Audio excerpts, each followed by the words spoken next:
Good morning पिला माने तुम मानक मो संस्कृत एकेडमी चैनल को बहुत बहुत स्वागत। जो मैंने प्रथम के मो वीडियो देखुं से मैंने दयाक लाइक करेंगे, शेयर करेंगे और सब्सक्राइब करदे। आम मैंने आज पढ़ा दशम श्रेणी संस्कृत बहीर प्रथम चैप्टर सुशिष्य उपमन्यु, जहाँ को पाठ करवा एवं ओडिया अनुवाद करवा। सुशिष्य उपमन्यु कहले सबुठारु भल शिष्य उपमन्युंकर भल उपमन्यु जने भल शिष्य थिले। कवि परिचय फास्ट पढ़ा और ओडिया अनुवाद करवा। व्यासदेव विरचितात् महाभारतमिति आर्षग्रंथात् इदं कथावस्तु आनीतम्। व्यासदेव विरचितात् व्यासदेवଙ୍କ द्वारा विरचित महाभारत ग्रंथरु महाभारत बोली आर्ष ग्रंथरु यही कथावस्तुटू आसी अछि। प्राचीन कालात् प्रचलित प्राचीन कालरू प्रचलित थिबा गुरु शिष्य संबंध अद्यापि अनुसरणीय। प्राचीन कालरू थिबा गुरु शिष्यंकर संबंध आज मध्य अनुसरणीय अटे। आज्ञा गुरुणां विचरणीया इति नीतिरत्न प्रदर्शित। आज्ञा गुरुणां विचारणीया गुरुंकर आज्ञा को केबे हेले विचार करिबा अनुचित बोली नीतिरत्न रे प्रदर्शित अछि। आग काल रे कोन गुरुंक आज्ञा को केबे अवमानना करू नथिले। गुरु जहा कहउथिले शिष्य मानक भल पई कहउथिले एवं शिष्य माने मध्ये ताकू ग्रहण करूथिले। गुरु भक्ते शिष्यस्य निष्ठाय च सुफलमस्याम कथाया मानुभूयते। गुरु भक्ति द्वारा शिष्यर जो निष्ठा पर गुरु भक्ति रे शिष्यर निष्ठा पर द्वारा जो सुफलमस्या किपरि सुफल लाभ करिछि सेगुड़िक ये कथावस्तु रे वर्णना करा जाय अछि। ए विषयटी को पढ़िबा एवं तार ओडिया अनुवाद करिबा। आसीत धौम्य ऋषे उपमन्यु नाम शिष्य। आसीत माने थिला धौम्य ऋषिंकर उपमन्यु नामक जने शिष्य थिले। उपाध्यायस्तम गोरक्षणाय प्रेषयति स्म।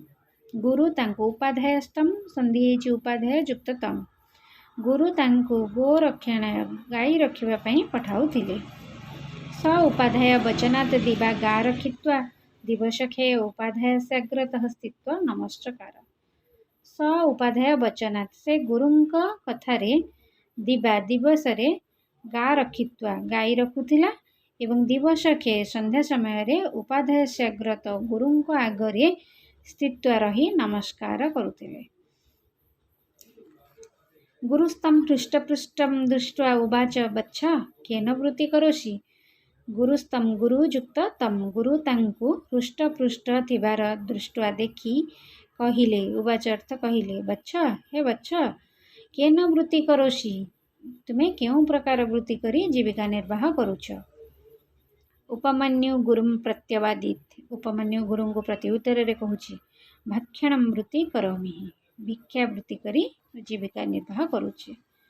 तमुपाध्याय प्रत्युवाच गुरु तांको कहिले मह्यम अनिवेद्य भैक्ष्यम तया न भोक्तव्यम। मह्यम अनिवेद्य मह्यम युक्त अनिवेद्य मते न देई भैक्ष्यम तया न भोक्तव्यम। मते न देई तू भिक्षा वृत्ति करी जो धन आणुछु ताकू तू भोक्तव्यम माने निज केबे व्यवहार करिवो नाही। ततः तापरे उपमन्यु तथा इति उक्त्वा गुरवे सर्वं भैक्ष्यम निवेदयेत्। तापरे उपमन्यु कौन कला तथा इति उक्त्वा एई भଳି कही गुरुंको समस्त गुरु जहाँ कहले तथा से भଳି हो बोली कही गुरुंको सर्वे समस्त भिक्षा वृत्ति करी जो आणे ताकू न्यावदे दे दिए। उपाध्याय तस्मादेव सर्वं भैक्ष्यम गृहणात्। गुरु ताठारु समस्त भिक्षा को ग्रहण करिनौथिले। अथ युक्त अन्येदु यहाँ परे अन्य एक दिन स अहनी से दिन रे गा रखित्वा गाई रखे निशा मुखे संध्या समय रे गृह पुरुत स्थित्वा नमस्कार। ଅନ୍ୟ ଏକ ଦିନ ତାପରେ କ'ଣ କରେ ନା ସକାଳେ ଦିନରେ ଗାଈ ରଖେ ଏବଂ ସନ୍ଧ୍ୟା ନିଶାମୁଖୀ ଅର୍ଥ ସନ୍ଧ୍ୟା ସମୟରେ ଗୁରୁଙ୍କ ଆଗରେ ରହି ନମସ୍କାର କରେ। ତମୋପାଧ୍ୟାୟ ତଥାପି ହୃଷ୍ଟପୃଷ୍ଟ ଦୃଷ୍ଟ୍ୱା ଉବାଚ, ତାପରେ ମଧ୍ୟ ଗୁରୁ ତାକୁ ହୃଷ୍ଟପୃଷ୍ଟ ଥିବାର ଦେଖି କହିଲେ, କେନ ଇଦାନୀଂ ବୃତ୍ତି କରୋଷି, ବର୍ତ୍ତମାନ ତୁମେ କେଉଁ ପ୍ରକାର ବୃତ୍ତି କରି ଜୀବିକା ନିର୍ବାହ କରୁଛ? ଉପମନ୍ୟୁ ଉପାଧ୍ୟାୟଂ ପ୍ରତ୍ୟଭାଷତ, ଉପମନ୍ୟୁ ଗୁରୁଙ୍କୁ ପ୍ରତି ଉତ୍ତରରେ କହୁଛି, ଭବେତ୍ ପୂର୍ବଂ ଭୈକ୍ଷମ ନିବେଦ୍ୟ ଅପରଂ ଚରାମି। କ'ଣ କରେ ନା ମୁଁ ପୂର୍ବରୁ ପ୍ରଥମେ ଯେଉଁ ଭିକ୍ଷା କରେ ଆଣିକି ଆପଣଙ୍କୁ ଦିଏ, ଅପରଂ ଚରାମି ପୁଣି ଥରେ ଭିକ୍ଷା କରିବାକୁ ଯାଏ। ତେନ ବୃତ୍ତି କରମି, ତଦ୍ୱାରା ମୋର ଜୀବିକା ନିର୍ବାହ କରୁଛି। ଏଇଟା ଥିଲା ଆଜି ପାଇଁ ଏତିକି। ଏଇଟା ପାର୍ଟ 1ରେ ଆମେ ମେନସନ୍ କରିଛେ, ଆଉ ଗୋଟେ ପାରାକୁ ଆମେ ସେକେଣ୍ଡ ପାର୍ଟରେ ଦେଖିବା। ଆଜି ପାଇଁ ଏତିକି, ଧନ୍ୟବାଦ।